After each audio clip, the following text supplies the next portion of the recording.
happened that nobody can explain. It's like, it's all my fault.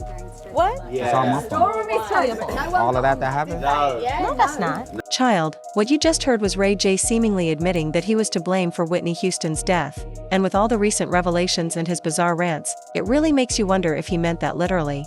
Allegedly, there's one person who might be holding the real tea we've all been waiting for, someone who was extremely close to Whitney during her final days and the man many believe should have been her husband, Kevin Costner. You weren't just good enough. You were great. You sang the whole damn song without a band. You made the picture what it was. A lot of leading men could have played my part. A lot of guys could have filled that role. But you, Whitney, I truly believe that you were the only one that could have played Rachel Marron at that time. And once again, guess whose name is popping up as people dig deeper into what really happened to Whitney? Yep, Diddy. Why? Because allegedly, he was the one handling all the dirty work for the one person who's long been suspected of playing a role in Whitney Houston's death. And it's Grammy time, and her and had a fight 2 days before. And from what I was told, Bobby Christina was present for some of that fight. And then the next thing you know, she's dead. Honey, I'll get to that bombshell in just a minute, but first, let's talk about what the streets have been saying about Ray J.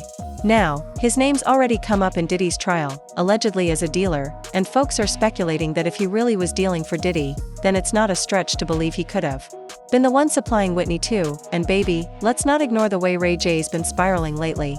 Like when he went live on Twitch and straight up said he was fleeing to Antigua. If they on my Twitch, they better come and get me now, 'cause I'm gone. And when I'm gone, ain't no turning back. Excuse me, sir, why are you running? What are you running from? Then, when someone recently called him out for his alleged involvement in Whitney's death, Ray J totally snapped.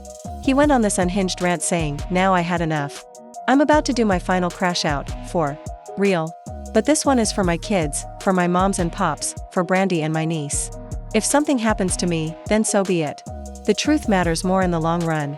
I'm talking to everybody who played with me this week and sent me threats. You know who you are. You continue to try to manipulate me, paying me to stay quiet, treating me like a slave, silencing the truth. Well, real money, I don't want it no more. I'm about to activate. Y'all really thought all this hush money could keep me quiet forever so you can pretend to be great people? Well, not anymore. There's nothing you can do now. Bring on the pain. Send everybody, I'm waiting." And then he adds this wild line, this dude in this interview, quick to tear down another black man and talk about something he don't know, bringing up Whitney, as if I had something to do with it. Wait, what? I'm driving to set now. Stunt. Bye.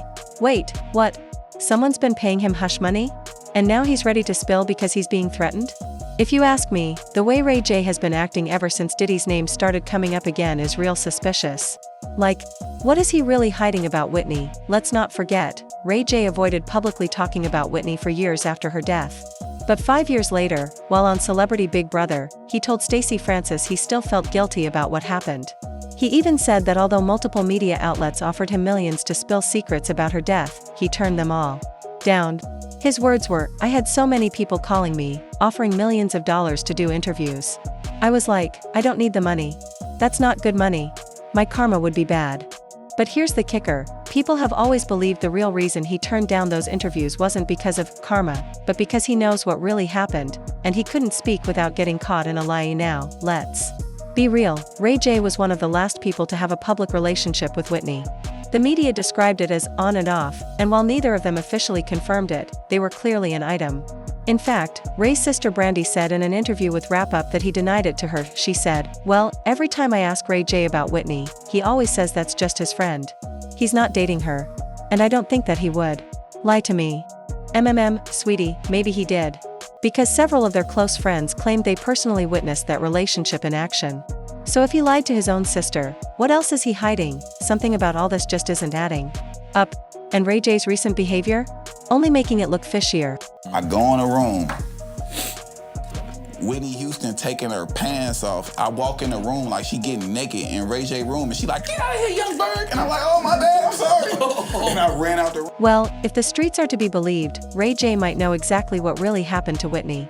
In fact, there have been reports claiming that his behavior after her death was very strange, not the kind of strange you'd expect from someone in mourning, but more like someone consumed by guilt. And let's not forget the explosive claims made by Leola Brown, the sister of Whitney's ex-husband Bobby Brown.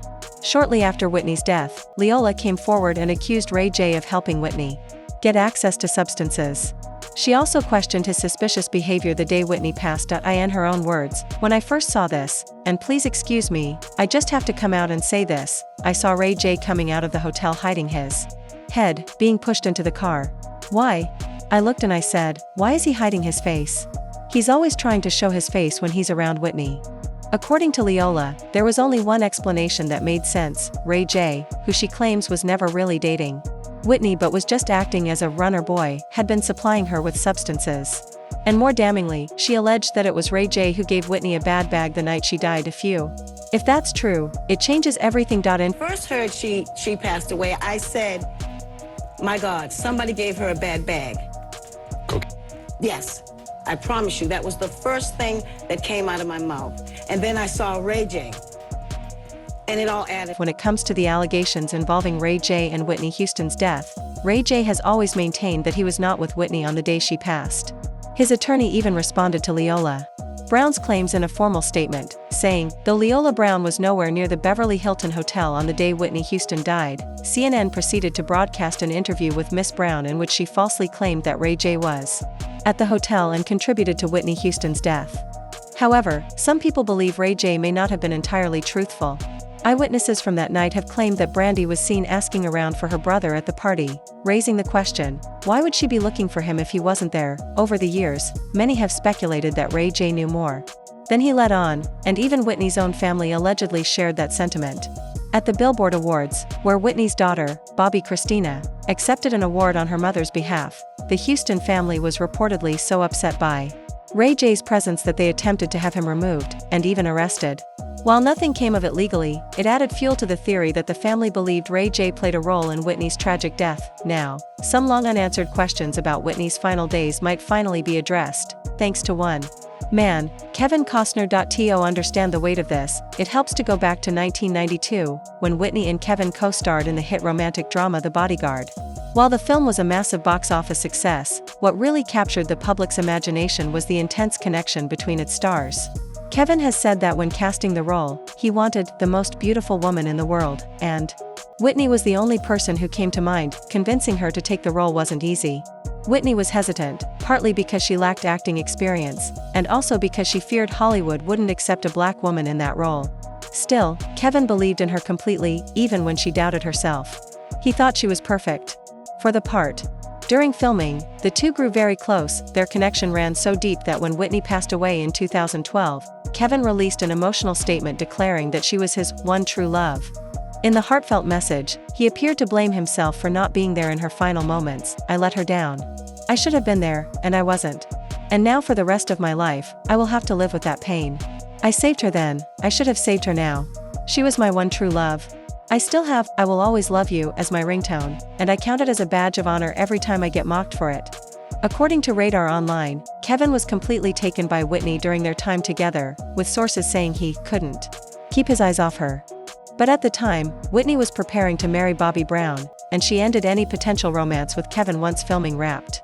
Kevin, too, was married, though his relationship was reportedly already strained, which may explain his later confession about Whitney being the love of his life. Throughout the years, Kevin has continued to speak with deep affection for Whitney, and openly expressed his regret for not doing more to help her. During a CNN interview with Anderson Cooper, Kevin revealed that he used to write letters to Whitney, encouraging her to seek help for her addiction issues. In a later sit-down with Entertainment Tonight, he reflected on those letters, admitting he didn't know if she ever read them, but he hoped they made a difference. No matter what Whitney was going through in the final months of her life, Kevin never wavered in his support or admiration for her. And now, as new revelations appear to be surfacing, many are hopeful that Kevin might finally share more about what he knows, possibly bringing long overdue clarity to Whitney Houston's tragic story. So I wrote her some letters, Who was it that asked you to write her the letters, and what? A friend of her who realized sometimes the trouble that was happening. And look, we all have trouble. Somebody thought that whatever I might write her might have an effect on her. I don't know if it ever did or not. The myth is that you can reach into someone's life and change. When Whitney Houston passed away in 2012, Kevin Costner was one of the people who paid tribute to her at her funeral, and the pain in his voice was undeniable. Many who watched his emotional eulogy said he spoke as if he were a grieving widower, which only fueled speculation about the depth of their bond. According to several sources, if there was anyone Whitney ever confided in about her deepest fears, it was likely Kevin. Now, with new information surfacing about Whitney's final days, insiders close to Kevin suggest he may be ready to reveal what she told him before her death, revelations that could allegedly implicate some major figures in the industry, including Diddy and Ray J. While there's not much public footage of interactions between Whitney and Diddy, sources claim Whitney didn't particularly like him and kept her distance. She was reportedly wary of Diddy's influence in the music industry and made it a point to avoid what she allegedly referred to as the Hollywood Games.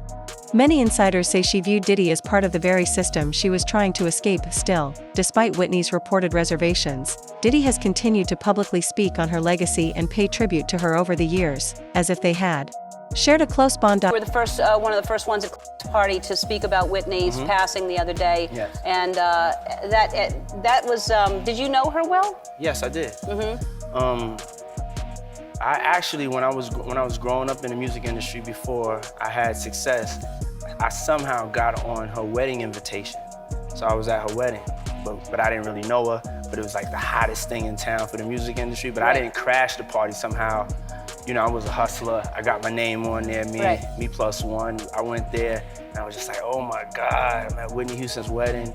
You know, I was a big Bobby Brown fan. And then throughout the years, I got to meet her, and she was so full of life, so full of just joy. And she always made you feel like she noticed you and recognized you and spoke to you. And she'll definitely truly be missed. And I don't know, y'all, maybe this is Diddy's way of trying to deflect and blow the smoke away from himself.